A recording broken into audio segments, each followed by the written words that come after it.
Muitos acreditaram que o século XXI seria um tempo de paz no planeta, mas parece que a realidade tem revelado o contrário. Os fatos demonstram que a Guerra Fria retornou. Uma Guerra Fria começa com esses pequenos e grandes movimentos. Movimento militar e político. Ideologias políticas ainda despertam desconfianças entre os países. Os Estados Unidos e seus aliados ainda não confiam inteiramente na antiga União Soviética. Dizer que os Estados Unidos não confiam na antiga União Soviética é pouco. É pouco para tentar explicar toda a rede de poder que envolve os políticos americanos. Temos guerras espalhadas pelo mundo, mas uma terceira guerra mundial pode acontecer. A gente pode não querer acreditar, mas estão ocorrendo movimentos militares perigosos. E quem são os principais envolvidos nesse processo? A Rússia e os Estados Unidos. Mas, como coloquei no último vídeo, existem outros atores nessa história, como é o caso da China e da Coreia do Norte. Mas eu queria me concentrar muito mais nessa difícil relação, a relação entre Estados Unidos e a Rússia. Nos últimos vídeos eu tenho destacado a expressão ideologia política.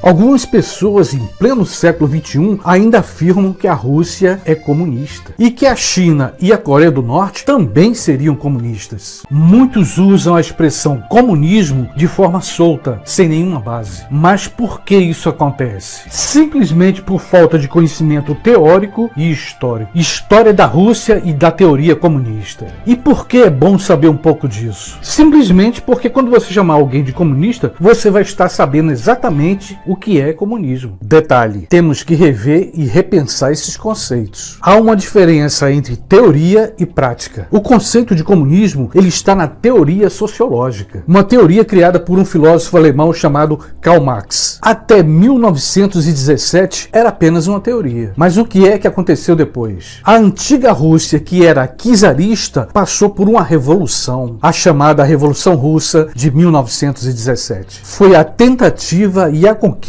de implantar o socialismo naquele país. E sobre esse aspecto é bom lembrar bem rapidamente um fragmento histórico. Até 1917 a Rússia era imperial, um sistema monárquico. O czar Nicolau II comandava o império com sua czarina. Mas o reinado de Nicolau II chegou ao fim através de uma revolução, a chamada Revolução Russa. Um partido chamado Partido Bolchevique comandou essa revolução. Foi uma revolução política e econômica. Detalhe, durante a Revolução Russa, o imperador Nicolau II recebeu apoio de outros monarcas do Ocidente, mas não teve jeito. Resultado, o imperador Nicolau II foi fuzilado com sua família e a Rússia virou comunista.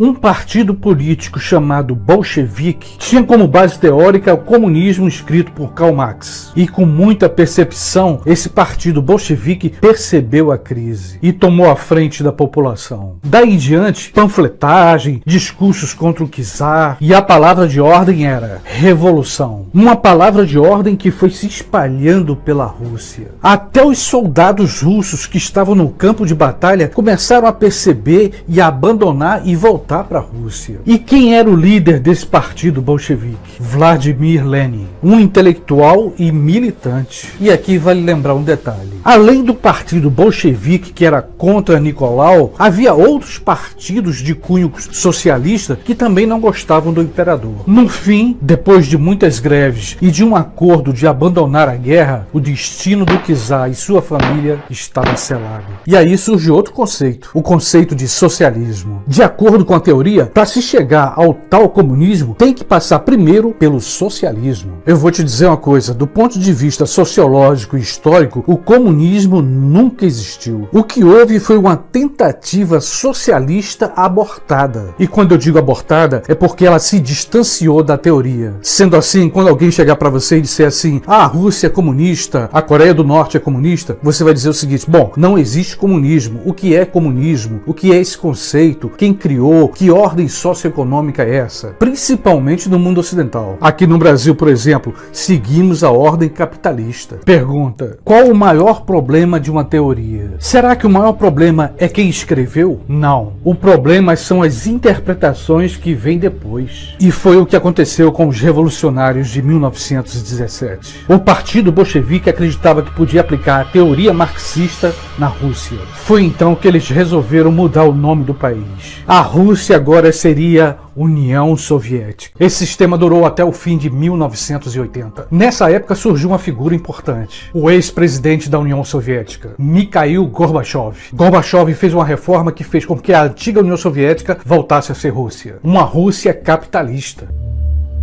Se houver uma terceira guerra mundial, será a última. Palavras de um dos políticos mais influentes da Rússia e do mundo. Minha opinião, não é apenas o que o ex-presidente da União Soviética declarou em sua entrevista. Não é apenas o que ele tem falado na imprensa. São os movimentos militares. Os Estados Unidos e a OTAN estão colocando lenha na fogueira. Por sinal, fogueira num lugar bem gelado. A Antártica, ou como alguns preferem chamar de Antártida. Nada poderia ser tão curioso e ao mesmo tempo trágico. Trágico e perigoso. A Guerra Fria entre os Estados Unidos e a Rússia começa a marcar presença no lugar mais frio do mundo. Por que digo isso? O governo americano começou a intensificar sua presença militar lá na Antártida. Em outras palavras, os Estados Unidos intensificou, aumentou a sua presença militar ainda mais naquela região fria. O governo russo não perdeu tempo. Também começou a intensificar sua presença militar naquela região. Todo mundo sabe que há muito tempo há um interesse científico por toda aquela área. Interesse científico e econômico. Pesquisas científicas e petróleo. Eis a palavra mágica. Petróleo. Todos querem essa fonte de energia e são capazes de matar milhões por essa fonte. Eu afirmava justamente que estamos vivendo uma Guerra Fria. Exemplo, a presença da OTAN na Polônia. O movimento de tropas e o aumento de armas naquela região. Ou seja, a intensificação militar dos americanos nas fronteiras da Rússia estão aumentando a temperatura. A Guerra Fria esquenta. Os especialistas são diretos. Será a última guerra. O arsenal nuclear distribuído entre as grandes potências pode destruir o planeta várias vezes. E agora, mais uma vez, peço um segundo do seu tempo. Você já é inscrito no meu canal? Então aproveita agora e se inscreve. E se gostou do conteúdo deste vídeo, se ele te levou a uma reflexão, deixa aí o teu like, ok?